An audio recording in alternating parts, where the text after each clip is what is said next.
माणसाची चव आणि रूप यातला फरक खाणाऱ्याला कळतो. माणसाची पारख ही त्याच्या रूपावरून करू नका, ती त्याच्या स्वभावावर अवलंबून असते. आयुष्यात येणारी प्रत्येक व्यक्ती ही कळत नकळत काहीतरी शिकवून जाते. पैंजण जरी सोन्याचं असलं तरी ते पायातच घालतात आणि टिकली जरी 2 रुपयांची असली तरी कपाळीच लावतात. किमतीवरून अस्तित्व ठरत नसतं, तर अस्तित्वावरून किंमत ठरत असते. आपली माणसं बाजारात मिळत नाहीत. प्रेम, जिव्हाळा, सुसंवाद आणि आपुलकीच्या जोरावर ती मिळवावी आणि टिकवावी लागतात. आपले विचार हेच आपल्या भविष्याचा चेहरा आहे. नकारात्मक विचार केला तर प्रत्येक संधीमध्ये आपल्याला अडचणी दिसतील आणि सकारात्मक विचार केला तर प्रत्येक अडचणींमध्ये संधी दिसेल. आपण स्वतःशी वाद घातला तर उत्तरे सापडतील. दुसऱ्याशी वाद घालत बसलो तर असंख्य प्रश्न निर्माण होतील. म्हणून स्वतःशीच बोला व आनंदात राहा. दिखावा आणि देखावा यातला फरक कळला ना की आयुष्यात येणारी माणसं ओळखणं सोपं जातं. जगायला फक्त समजून घेणाऱ्या मनाची गरज असते, कारण सांभाळणारे हात कुणालाही मिळतात, पण समजून घेणारं हृदय फक्त नशीबवानालाच मिळतं. आठवणी या नेहमीच अविस्मरणीय असतात. काही वेळा आपण रडलेले क्षण आठवून खूप हसत असतो, तर काही वेळा आपण आनंद साजरा केलेले क्षण आठवून खूप रडतो. हीच आयुष्याची गंमत आहे.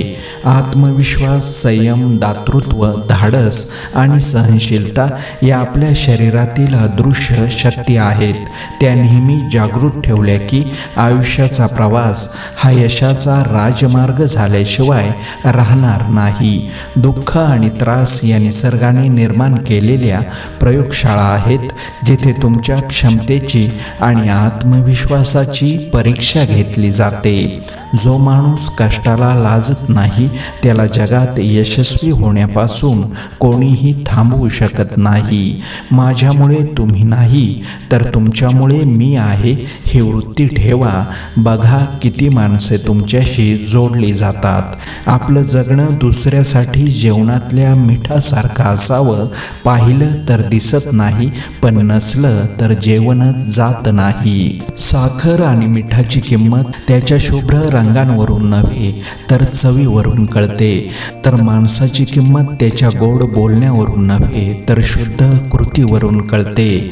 मोठे झाल्यावर आयुष्य मनासारखं जगता येतं असं लहानपणी वाटायचं, पण खरं सांगू का, आयुष्यात लहानपणी जे आयुष्य जगलो तितकंच आपलं आयुष्य आपण जगलोय असं वाटतं. कारण मोठं झाल्यावर फक्त जबाबदारीचं ओझं घेऊन जगावं लागतं. जगात कुणीही आपला मित्र नसतो किंवा शत्रूही नसतो. केवळ आपले विचारच मित्र किंवा शत्रू निर्माण करतात. तेव्हा आपल्या विचारावरच फोकस केंद्रित करा. प्रथम स्वतःचे मित्र स्वतः बना, म्हणजे आपोआपच बंधुभाव निर्माण होतील. जर हातातून काही निसटून गेलंच तर वाईट वाटून घ्यायचं नाही, कारण नवीन काही येणार असेल तर त्यासाठी ओंजळ रिकामीच असायला हवी. विसरायचं काहीच नाही. कोणी मदत केली ते पण, आणि कोणी मदतीच्या नावाखाली हात वर केले ते पण. भूतकाळ आपल्याला आठवणींचा आनंद देतो, भविष्यकाळ आपल्याला स्वप्नांचा आनंद देतो, मात्र आयुष्याचा आनंद फक्त वर्तमान काळच देतो. खूप चटके सहन केल्यानंतरच कडकपणा येतो, मग तो चहा असो किंवा आयुष्य. कुणाला काही देण्यासाठी माणसाची ऐपत महत्त्वाची नसते, तर मनानं मोठं असणं महत्त्वाचं असतं. आपल्यापाशी काय आहे आणि किती आहे यानं काहीही फरक पडत नाही. फक्त आपली विचार करण्याची पद्धत आणि नियत शुद्ध असायला हवी.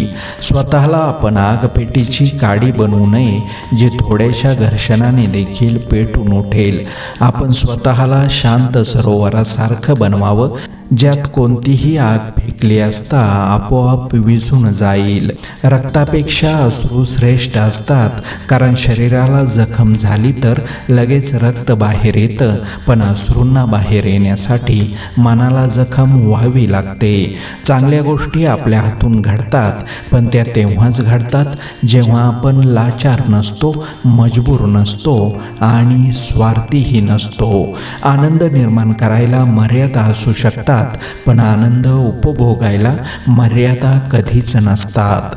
सकाळ म्हणजे भूतकाळाच्या वलयातून बाहेर येण्याची आणि भविष्य सुंदर करण्याची एक संधी. या संधीचा चांगला वापर करण्यासाठी स्वच्छ विचार, निर्मळ मन आणि मुखावर स्मित हास्य असावे.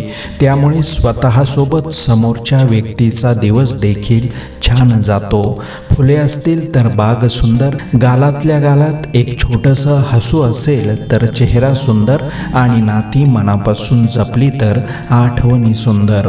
आपुलकी असेल तर जेवण सुंदर, हसणारा चेहरा असेल तर फोटो सुंदर, चेहऱ्यावर भाव सुंदर असेल तर व्यक्ती सुंदरच दिसते. आयुष्य आणि पुस्तकातले व्याकरण सारखेच असते. शब्दांची निवड चुकली की वाक्य बिघडते, आणि माणसाची निवड चुकली की आयुष्यच बिघडते. आपले विचार हेच आपल्या भविष्याचा चेहरा आहे. नकारात्मक विचार केला तर प्रत्येक संधीमध्ये आपल्याला अडचणी दिसतात, पण जर सकारात्मक विचार केला तर प्रत्येक अडचणींमध्ये नक्कीच संधी दिसेल.